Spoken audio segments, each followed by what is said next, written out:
sommes arrivés à la fin de nos travaux. Pour l'instant, il ne nous reste qu'à transmettre notre message au chef de l'État, le message de remerciement pour avoir rendu possible la tenue de ces assises et les regards qu'il a toujours eu vis-à-vis des problèmes des agents et fonctionnaires de l'État. Nos remerciements également à Madame la Première ministre. Nos remerciements à vous-même, Excellence Monsieur le Vice-Premier ministre et tous les membres du gouvernement qui vous accompagnent. Nous sommes là. Le dialogue social demeurera notre clé de voûte pour la paix. Le dialogue social sera toujours là pour accompagner le gouvernement, mais que ce soit un dialogue gagnant-gagnant.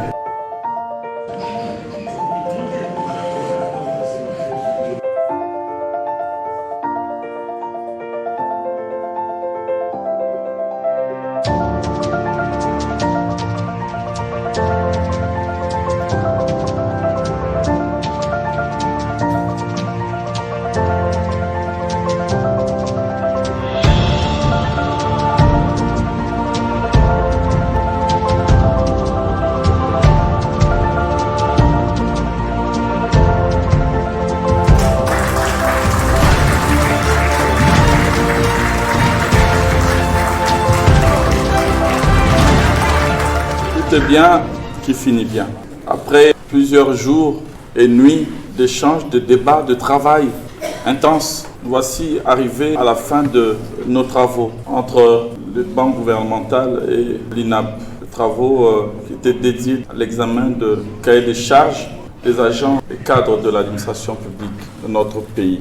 Je voudrais dire au nom de Madame la Première ministre, chef du gouvernement, toute notre reconnaissance et exprimer des remerciements soutenus pour le sens des responsabilités dont vous avez fait montre tout au long de ces échanges. Merci pour votre pragmatisme légendaire. Merci pour avoir placé l'intérêt supérieur de la nation au-dessus de tout autre intérêt.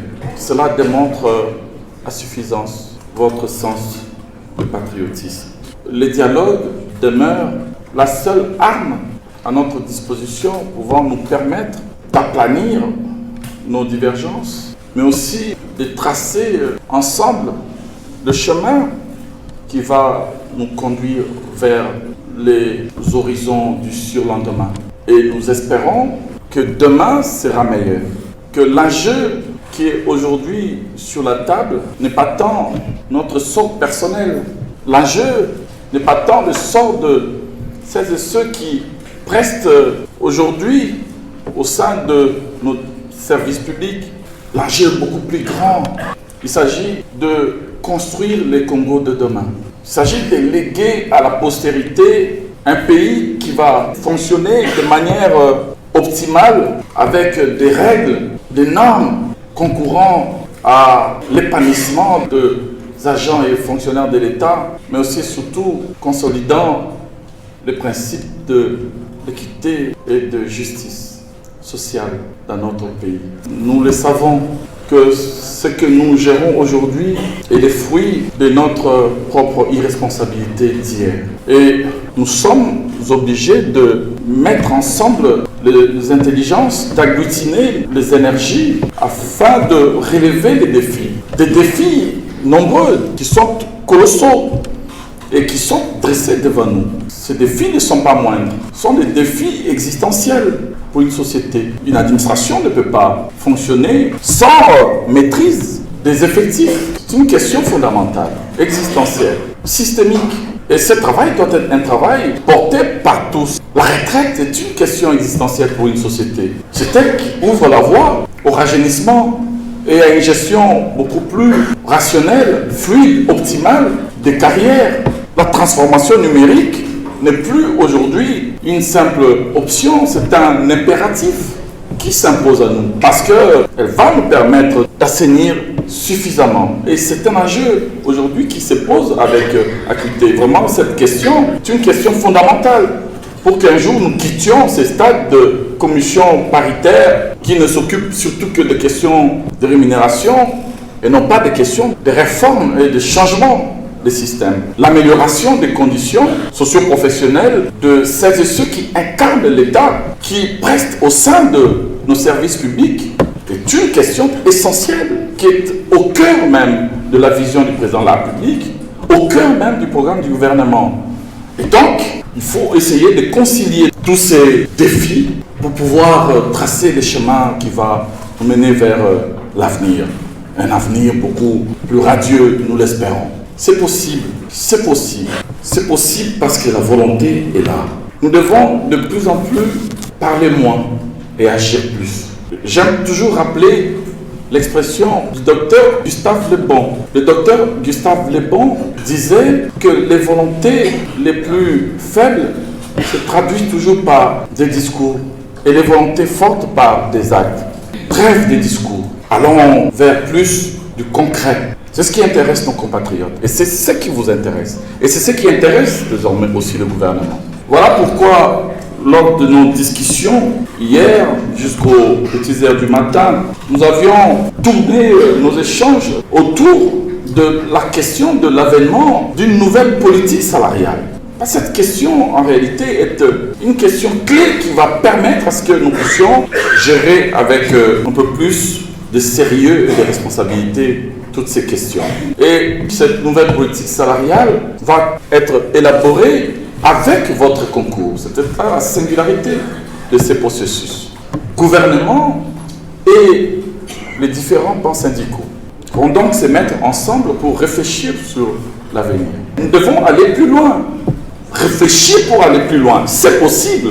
C'est possible de sortir comme ça de sentiers battus et de rêver grand.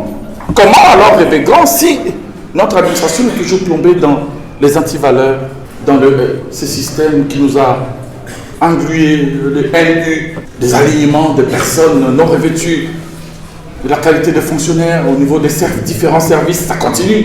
Cette absence de rationalité dans le recrutement au niveau de nos centres de santé, de nos hôpitaux à l'intérieur du pays. Si les règles ne sont pas fixées, si les délégués syndicaux n'accompagnent pas le gouvernement pour arrêter cette hémorragie, sensibiliser pour que les différents responsables à tous les niveaux, chefs de division, gouverneurs, secrétaires généraux et autres, arrêtent l'irrationnel, arrêtent l'illégalité et que nous puissions adapter notre cadre juridique avec ces nouvelles ambitions. Et de dire, parce que nous serons dans cette gestion prévisionnelle des effectifs et programmatique en termes budgétaires, que nous serons donc à même de relever le défi de l'amélioration des conditions. Et pour évaluer ces besoins, c'est à travers le cadre organique que nous devons ensemble fixer et respecter, surtout respecter. Et c'est ce que nous aurons à faire prochainement.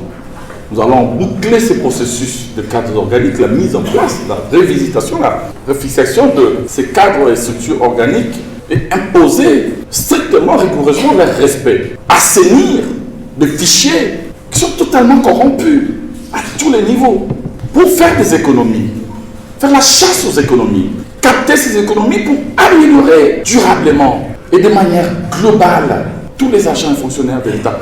Il faut mettre fin à cette fracture sociale. De quel droit? Parce que quelqu'un serait dans le Grand Kasaï, dans le Fofo vers Opala, Isangi, Pasoko, dans le Fofo du dieu Fakasomolunda, vers Kamina, Bukama, plus loin dans le Katanga, Awalungu, Vira, plus loin, Uchuru, Magi, Djougou, notre pays est tellement grand, Pasoko, j'ai parlé d'Aketi, Bambessa, Buta, Isiro, Watawamba. Ouais, de quoi perdu? Même ici dans le Congo central, vous allez vers Louosi et autres, vous avez des gens qui, après 20 ans, mais est-ce que l'État me connaît? Ces disparités qui ont fini par causer tant de blessures dans le cœur de Congolaises et des Congolais. Mais on ne sait pas les voir, ces blessures-là. Ce sont des blessures cachées. Et Dieu sait, beaucoup sont partis avec les dents serrées. Voilà pourquoi nous disons qu'il est temps, plus que temps, d'arrêter avec des petits rafistolages pour regarder les choses avec un peu plus de sérieux. Dans le cadre, comme l'a souhaité le président de la République, de la définition d'une nouvelle politique salariale. Vous et nous, ensemble. Voilà pourquoi nous avons privilégié cette fois-ci de prendre les choses à bras le corps, le taureau par les cornes, pour essayer ensemble de lucidement de regarder les choses en face et de définir des bases. Tout ce qu'on peut faire comme réforme, bien sûr, est positif. Nous allons changer les cadres améliorés, créer. Le président nous a demandé de réfléchir, vous avez suivi sur comment on améliore le cadre du travail, comment on construit de nouveaux bâtiments avec les cadres organiques. Ce que nous avons fait, la mise en place d'un fichier fiable au sein de l'administration publique, la fluidification de la retraite, la clarification dans le processus de recrutement, la transformation numérique, la redéfinition des cadres organiques, mais aussi du cadre juridique. On peut dire que nous sommes là en train de construire l'âme et l'esprit de notre nouvelle administration. Mais il va manquer les corps. Il faut construire, pas seulement occuper le vestige nous légué par la colonisation. Il faut que l'État puisse construire, se donner la mission, et c'est ça la volonté qui a été exprimée par le président de la République. Je le répète, la plus grande réforme que nous aurons à mener, c'est celle relative donc aux rémunérations, donc à la nouvelle politique salariale. Tout ce qui peut aller dans le sens de faire récupérer le pouvoir d'achat aux fonctionnaires est un progrès. Et c'est important qu'il y ait ces pas dans l'immédiateté, mais on est dans une perspective à court terme pour la suite. Et la suite conditionnée aussi, enfin accompagnée par la chasse aux économies, nous ferons ensemble, vous verrez ces miracles. Le miracle s'accomplit à travers l'assainissement et à travers la définition juridique donc, de cette nouvelle politique salariale. Au nom de Madame la Première ministre, chef du gouvernement, je déclare clos les travaux de la commission paritaire gouvernement et INAP. Et je vous souhaite bon retour chez vous. Ce que nous avons fait aujourd'hui, c'est tenter de récupérer tant soit peu le pouvoir d'achat, mais le problème de la rémunération de l'agent public de l'État sera résolu avec l'organisation de la commission paritaire sur la politique salariale. Nous avons été satisfaits des assises, de la manière dont se sont déroulées. Le gouvernement a accepté de nous accorder un forfait qui sera payé en paie complémentaire et aussi d'autres avantages. Nous sommes émus. Tout est bien, pourquoi? Parce que les vice-premiers ministres de la fonction publique ne devaient jamais mentir. Il essaie de faire un effort, il vous explique, il vous dit voilà ce qu'il y a. Évidemment, avec le ministre d'État et du budget et la vice-ministre des Finances, on vous dit voilà ce qu'il y a, voilà ce qu'on peut donner aux fonctionnaires par rapport au montant. Et tous nous sommes unanimes par rapport à ce qu'il y a pour l'instant. Mais nous devons faire en sorte que l'État puisse avoir encore beaucoup plus de moyens possibles pour qu'un fonctionnaire soit digne par rapport au montant qui lui sera payé chaque mois.